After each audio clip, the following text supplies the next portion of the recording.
So when you're ready. Hello, so my name is Jake Izzard, and I was born here in Perth, WA. I grew up playing a lot of music, and that eventually got me into more things sound, especially into film, and that's where I kind of am today. But I originally came from a world of music performance, as you can see behind me. I'm a drummer, so. Let's start with what do you think about the teaser that we released on Possible, Facebook, and originally on Kickstarter? I was pretty fond of the teaser. I liked how it's very minimal but very strong in what it's trying to get the audience to guess kind of what we're trying to actually tell them without strictly telling them what it's all about. And it was quite a challenge for me as the sound editor, as you know, you sent me everything with no audio at all. So that was a bit of a challenge to um, try to develop something that would like sell the world in the way that you were trying to write it and portray it.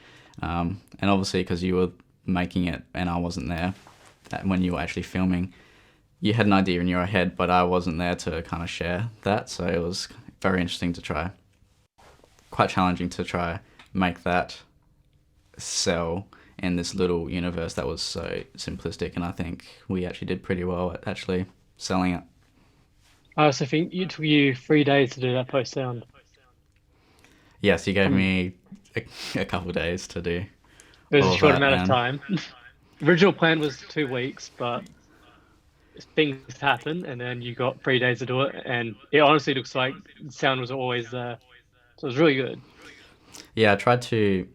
What I find is a lot of Foley sells the little things to make it just seem a bit more real, and in the case for this is because there was nothing at all. Every time he's like on the keyboard, so I had to do all the typing, and he touches his head and moves around a little bit, and so I just had a microphone like I have with the boom above me right now, and I had to like grab my head and like because he grabs his head in the teaser Yeah. if you've seen it.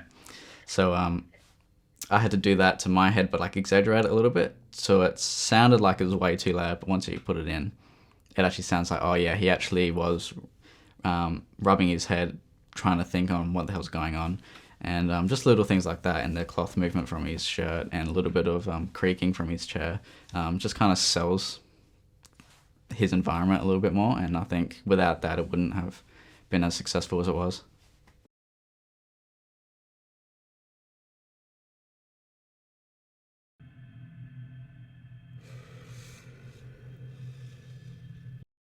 Now, next question is a bit more personal. Have you ever had any sleeping issues similar to what Tom has in sleep?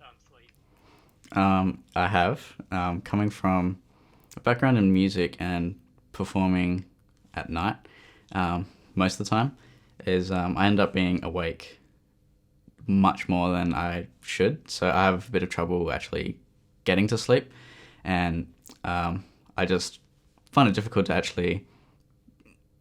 I think my brain just doesn't want to switch off, so I just want to keep doing things.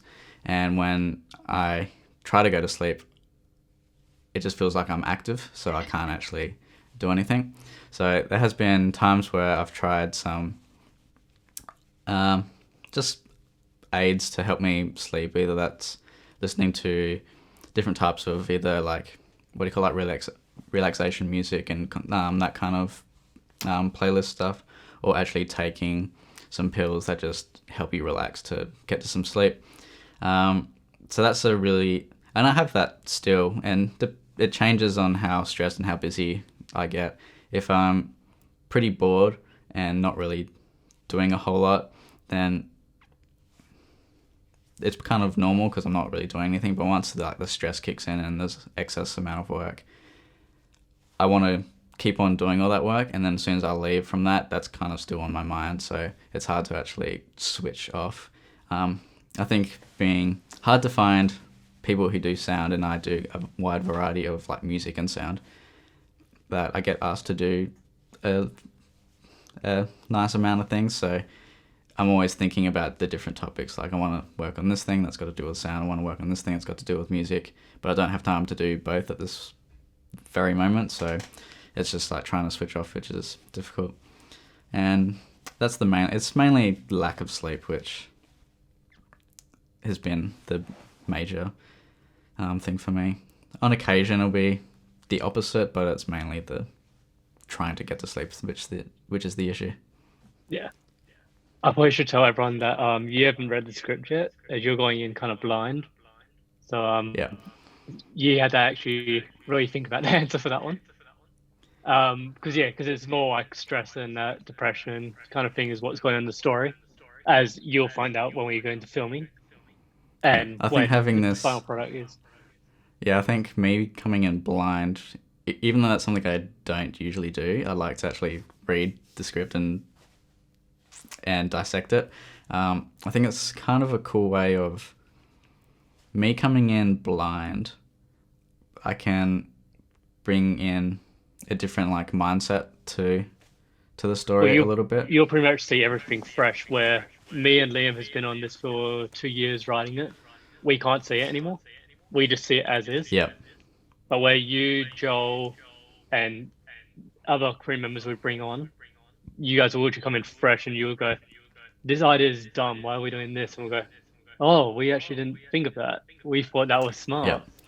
So I yeah. It's think like it's a good when idea. yes, I like how when I was doing the edit for the teaser, and Joel initially didn't want to see it after I'd finished it. He wanted to wait till the actual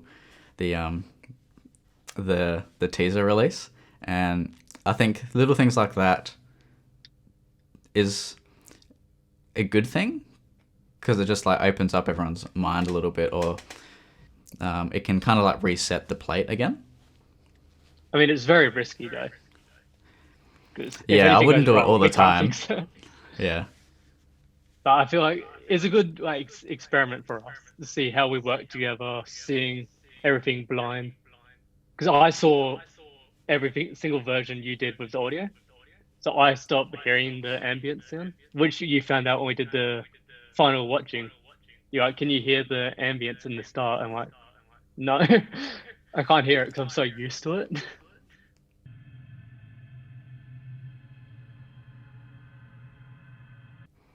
yeah. I think obviously me, I hear things a bit more Yeah, critically, so I just hear something. Um, like I'm hearing my aircon humming right now, and it's annoying me. But I you could can't hear it. probably pick So it up with this, but I doubt you would. Um, yeah, but I tend to notice little things. I think you do as a sound person. Just as you progress, you start to you're always switched on. yeah, where me doing paperwork, I'm always switched off Yeah, until the actual cut, and then I'll see everything new for the first time. But three cuts in, I'm like, it looks the same to me. What connected you to the story? especially because I haven't read it yet. Um,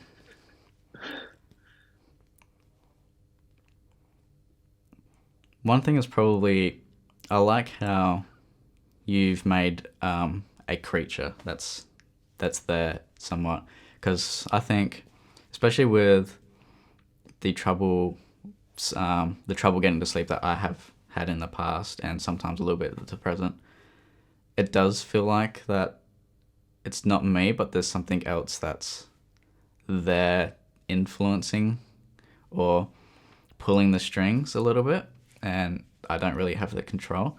So when you initially kind of gave me like the brief, I'm like, okay, that's kind of cool.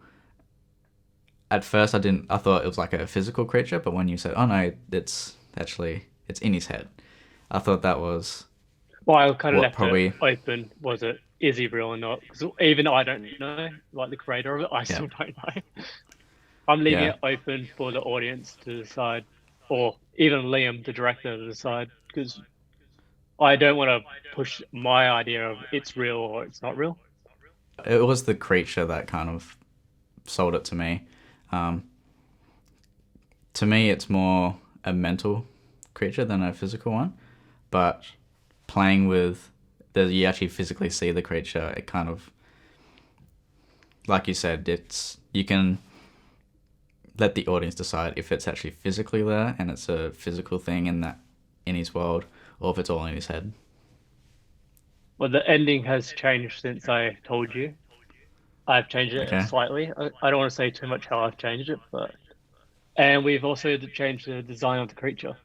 So where you saw me originally in the skin suit with those long fingers, it's now middle fingers, and it's going more like Have you ever seen Daredevil from Netflix?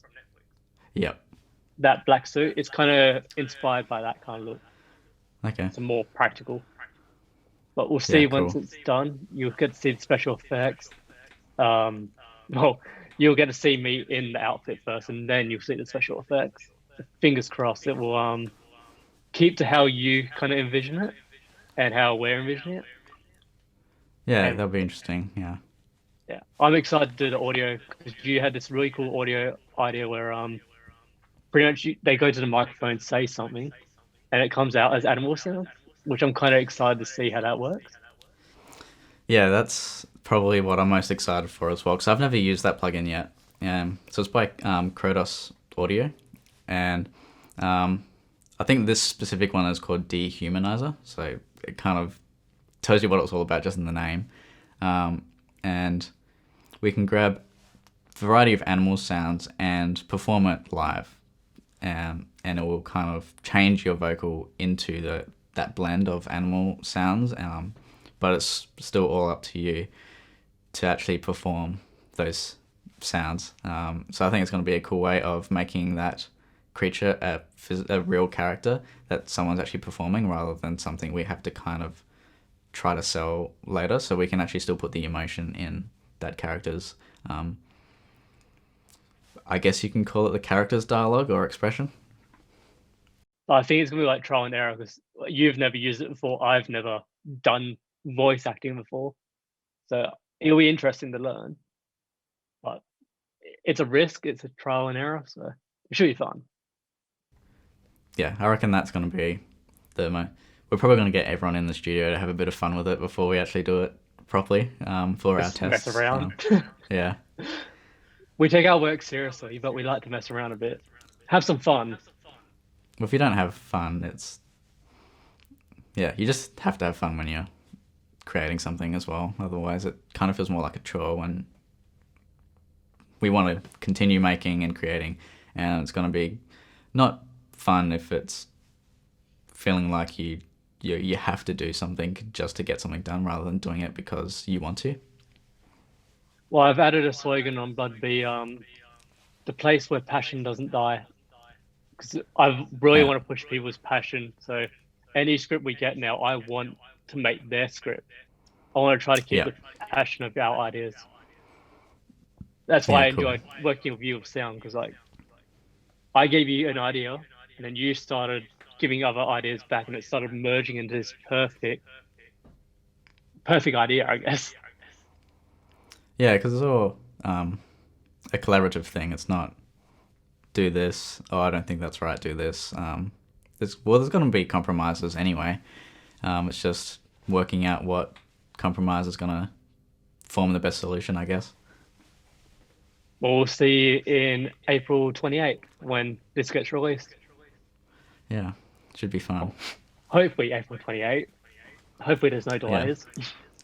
as long as you don't give me 3 days to do sound. No, I'll only give you one.